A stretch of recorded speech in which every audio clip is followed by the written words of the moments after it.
আরজি করে তরুণী চিকিৎসকের খুন ও ধর্ষণের ঘটনার পর পেরিয়ে গিয়েছে 11 মাস সময়, তবে এখনও অধরা ন্যায় বিচার। আগামী 9ই আগস্ট ঘটনার বর্ষপূর্তিতে ন্যায় বিচারের দাবিতে নবান্ন অভিযানের ডাক দিয়েছেন কাদম্বিনীর বাবা মা।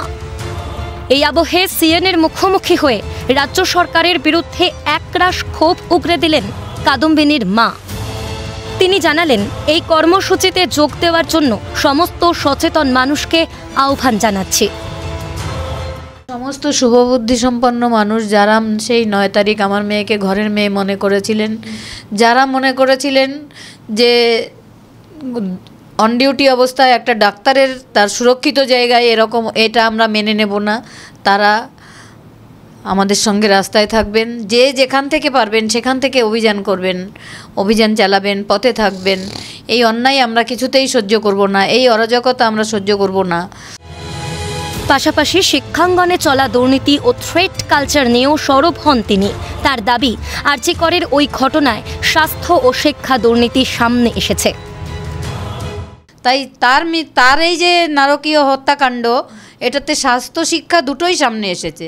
চাকরিহারারা রাস্তায়। এই পশ্চিমবঙ্গ তো আমরা চাই না। যারা এই পশ্চিমবঙ্গ চান না, যারা পশ্চিমবঙ্গের একটা সুস্থ স্বাভাবিক জীবন চান, যারা মেয়ের সুরক্ষা যারা চান, যারা কলেজে বা স্কুলে বা তার কাজে গিয়ে বা মায়েরা যেন একটু নিরাপত্তা চান, বাড়িতে মেয়েদের নিরাপত্তা চান, তারা আমাদের সঙ্গে থাকবেন। নবান্ন অভিযান নিয়ে একই সুর শোনা গেল কাদম্বিনীর বাবার গলায়। তিনি জানালেন, ন্যায় বিচারের দাবিতেই তারা এই অভিযানের ডাক দিয়েছেন। এই কর্মসূচি পুরোপুরি অরাজনৈতিক। নবান্ন অভিযানে বিচারের দাবি, আর জাস্টিস ছাড়া আর কী চাইবো আমরা? এখন জাস্টিসের জন্যেই আমরা বেঁচে আছি। আমাদের জীবনে তো সব যা করেছিলাম সবই শেষ হয়ে গেছে। এখন জাস্টিসটা যদি পাই, এটাই আমাদের একটা উদ্দেশ্য। শাসক দলের সম্বন্ধে কোনো রকম মন্তব্য করতে না ঠিক ঘৃণাবোধ করি এখন। এরা এত নিকৃষ্ট একটা প্রশাসন আমাদের পশ্চিমবঙ্গে এখন চলছে, এদের সম্বন্ধে কোনো মতামত দেবো না। অবশ্যই অরাজনৈতিক। গোটা ঘটনায় রাজ্য প্রশাসন ও শাসক দলের বিরুদ্ধে তীব্র আক্রমণ শানিয়েছেন তিনি। পাশাপাশি তার মুখে উঠে আসে শিক্ষক নিয়োগ দুর্নীতির প্রসঙ্গ।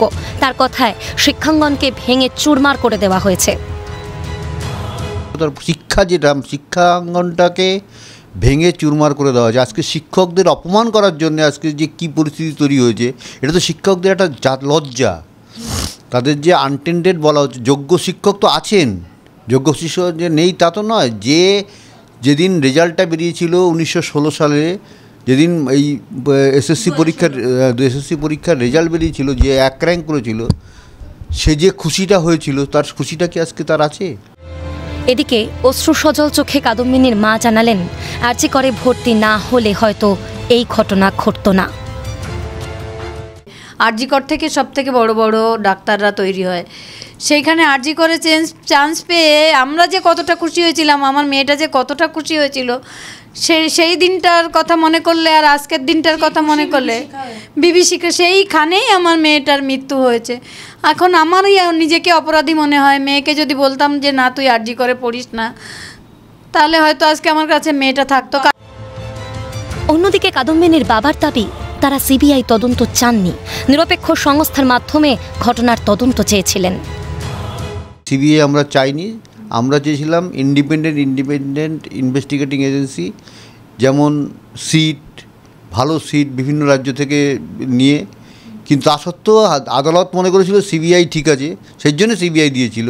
এবং আদালত কলকাতা পুলিশকে এতটুকু ভরসা করেনি। সেই সিবিআই পরবর্তীকালে কলকাতা পুলিশের তদন্তকে সাবাসী দিয়েছে, প্রশংসা করেছে। এইগুলোই আমাদের দেশের পরিস্থিতি এখন চলছে। রাস্তায় নেমেছিলেন সাধারণ মানুষ গত বছর। এই বছরও সাধারণ মানুষ কাদম্বিনীর বিচারের দাবিতে রাস্তায় রাজপথে রাত জাগা শুরু হয়েছে। কিন্তু আদৌ কি পশ্চিমবঙ্গের মেয়েরা সুরক্ষিত হচ্ছে? কবে হবে পশ্চিমবঙ্গের মেয়েরা সুরক্ষিত? কবে পাবে কাদম্বিনী বিচার? তার উত্তর আজও অধরা। আরজি কর কাণ্ডের পর রাজ্যে একাধিক নারী নির্যাতনের ঘটনা সামনে এসেছে। স্বভাবতই প্রশ্ন উঠছে যে কবে বদলাবে রাজ্যের এই পরিস্থিতি? মানুষের এই নাছোড় আন্দোলনে কি ন্যায় বিচার মিলবে কাদম্বিনীর? প্রশ্ন ওয়াকিবহাল মহলের। ক্যামেরা গোপালের সঙ্গে রেশমি রিপোর্ট, ক্যালকাটা নিউজ, কলকাতা।